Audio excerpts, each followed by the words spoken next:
Bismillahirrahmanirrahim. Assalamualaikum warahmatullahi wabarakatuh. Gimana kabarnya teman-teman? Semoga sehat selalu ya. Bertemu lagi dengan Bu Dina yang insya Allah hari ini akan menjelaskan sedikit tentang pelajaran sejarah kebudayaan Islam. Disimak baik-baik dan siapkan buku paketnya juga. Kita bahas dari pelajaran pertama halaman 3 sampai halaman 7. Oke. Halaman selanjutnya itu pelajaran pertama, ketabahan Nabi Muhammad SAW dan para sahabatnya. Kita baca doa dulu ya. Bismillahirrahmanirrahim. Sudah dibuka semua bukunya? Kita buka halaman 3 ya. Oke, lanjut. A. Ketabahan Nabi Muhammad SAW dalam berdakwah.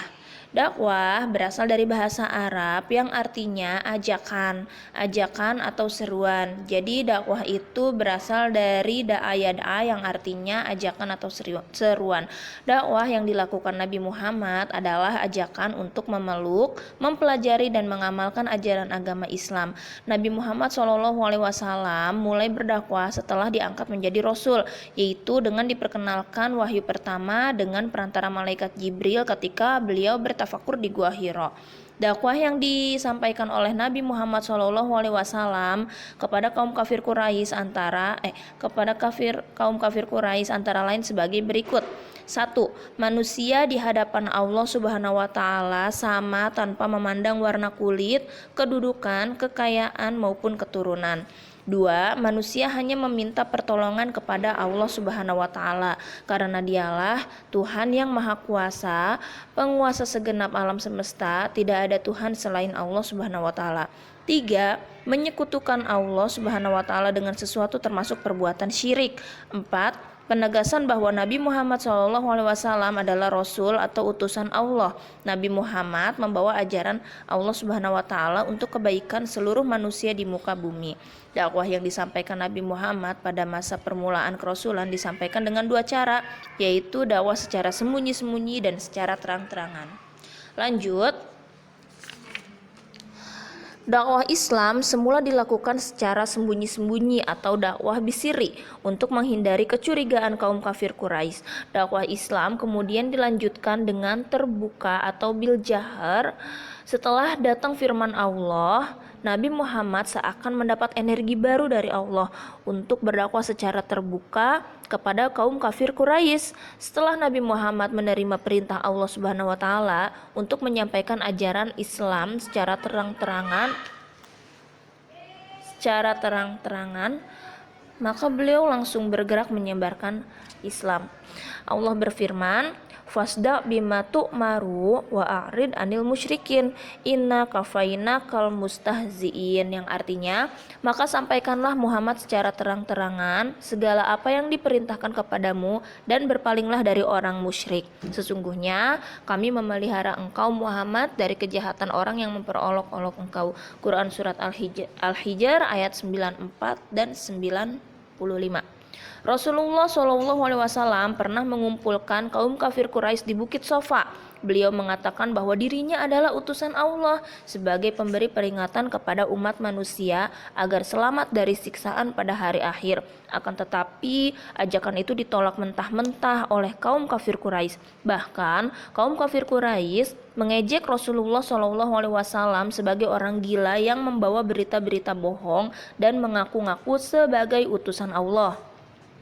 Meskipun demikian, Nabi Muhammad SAW tidak berputus asa dalam mengajak kaumnya untuk menerima Islam. Beliau tetap berdakwah sekalipun menghadapi berbagai kesulitan. Sebagai langkah awal, beliau mengumpulkan keluarga dan sahabat-sahabat dekatnya untuk diajak masuk Islam. Lanjut halaman 5.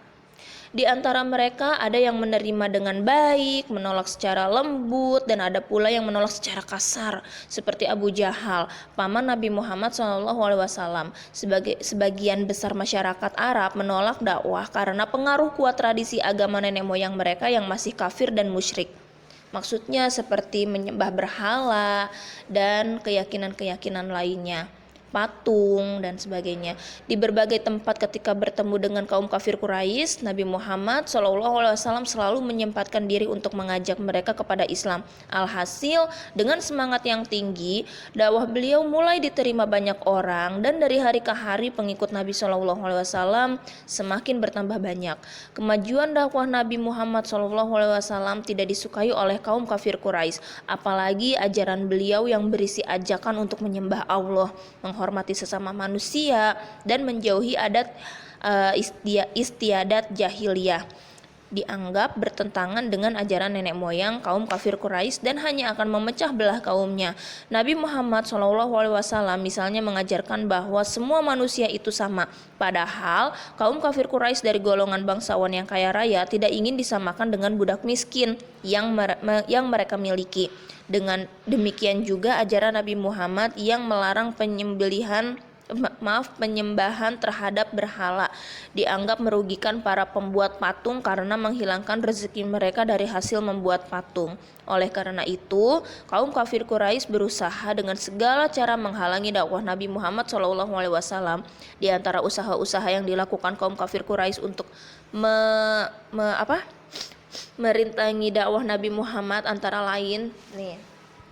1. Ini cara-cara upaya mereka untuk menghalangi dakwah ya sampai membujuk Nabi itu seperti ini. 1. Meminta Abu Thalib pamannya Nabi agar membujuk keponakannya Nabi Muhammad ini untuk menghentikan dakwahnya. 2. Menawarkan harta, pangkat, dan wanita kepada Nabi Muhammad SAW asal mau menghentikan dakwahnya. 3. Menghasut kaum kafir Quraisy agar menjauhi Nabi Muhammad SAW dan keluarganya yang telah memeluk Islam. 4. Memfitnah Nabi Muhammad sebagai pembohong, tukang sihir, pemecah belah kaum Quraisy dan tuduh-tuduhan jahat lainnya. Nah itu ya, upaya-upaya kaum kafir Quraisy untuk menghentikan dakwah Nabi Muhammad. Semua bujukan dan rayuan kaum kafir Quraisy terhadap Nabi Muhammad SAW tidak pernah berhasil. Beliau tetap melanjutkan dakwahnya di tengah-tengah masyarakat Mekah. Tekanan kaum kafir Quraisy terhadap dakwah Nabi Muhammad semakin bertambah kuat. Setelah gagal menghalangi dakwah Nabi dengan cara lemah lembut, kaum kafir Quraisy beralih menggunakan cara-cara kekerasan. Karena ancaman kaum kafir Quraisy tidak menggoyahkan dakwah Nabi Muhammad, maka mereka kemudian menempuh cara lain. Pada suatu hari, beberapa pemuka kafir yaitu Al-Walid bin Mughirah, Aswad bin Abdul Muthalib, dan Umayyah bin Khalaf menghadap Nabi. Kita lanjut ke halaman 7. Menghadap Nabi Muhammad SAW untuk membicarakan pelaksanaan ibadah. Orang-orang kafir itu pada intinya menuntut agar Nabi Muhammad SAW bersama para pengikutnya mengikuti kepercayaan mereka. Nah, mereka pun berjanji bersedia mengikuti ajaran Islam. Orang-orang kafir itu berkata, "Kami menyembah Tuhanmu setahun dan kamu juga harus menyembah Tuhan kami selama setahun. Kalau agamamu benar, kami mendapat keuntungan karena kami juga menyembah Tuhanmu. Dan jika agama kami benar, kamu juga tentu memperoleh keuntungan." Mendengar usulan mereka, Nabi Muhammad SAW menjawab dengan tegas, "Aku berlindung kepada Allah Subhanahu wa taala dari golongan orang-orang yang mempersekutukan Allah."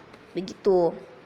Penolakan Nabi Muhammad SAW terhadap ajakan kaum kafir Quraisy diperkuat dengan turunnya ayat-ayat suci Al-Quran atau firman Allah di surat Al-Kafirun yang bunyinya pasti teman-teman udah pada sering dengar ya. Bismillahirrahmanirrahim. Qul ya ayyuhal kafirun la a'budu ma ta'budun wa la antum 'abiduna ma a'bud wa la ana 'abidum ma 'abattum wa la antum 'abiduna ma a'bud lakum dinukum waliyadin. Artinya, dengan nama Allah yang Maha Pengasih lagi Maha Penyayang, katakanlah Muhammad, wahai orang-orang kafir, aku tidak akan menyembah apa yang kamu sembah, dan kamu bukan penyembah apa yang aku sembah, dan aku tidak pernah menjadi penyembah apa yang kamu sembah, dan kamu tidak pernah pula menjadi penyembah apa yang aku sembah. Untukmu agamamu dan untukku agamaku.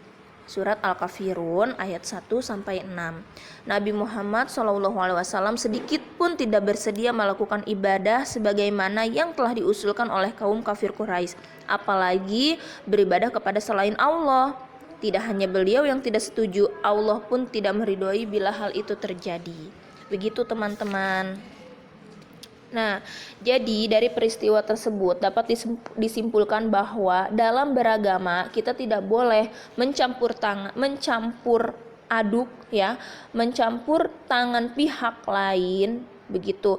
Jadi setiap orang itu yang mengaku beragama harus beribadah sesuai dengan tuntunan agamanya.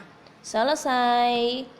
Semoga dapat dipahami pembahasan kita ini subtema yang A. Nanti kita insya Allah lanjut lagi. Dan ini adalah pertanyaan materi yang barusan Bu Dina bacakan dan teman-teman baca juga. Cukup mudah ya. Nanti dicatat di buku tulis kalian masing-masing. Soalnya juga ditulis ya. Jangan lupa dijawab, lalu difoto dan share atau laporkan via WhatsApp ke Budina. Oke, cukup sekian materi pada hari ini. Mudah-mudahan kita selalu berada dalam lindungan Allah ya, diberi kesehatan, mamah papah juga diberi kesehatan dan kemudahan untuk mencari rezeki juga yang halal. Amin. Sekian ya. Mohon maaf bila ada salah kata. Billahi taufiq wal hidayah. Wassalamualaikum warahmatullahi wabarakatuh.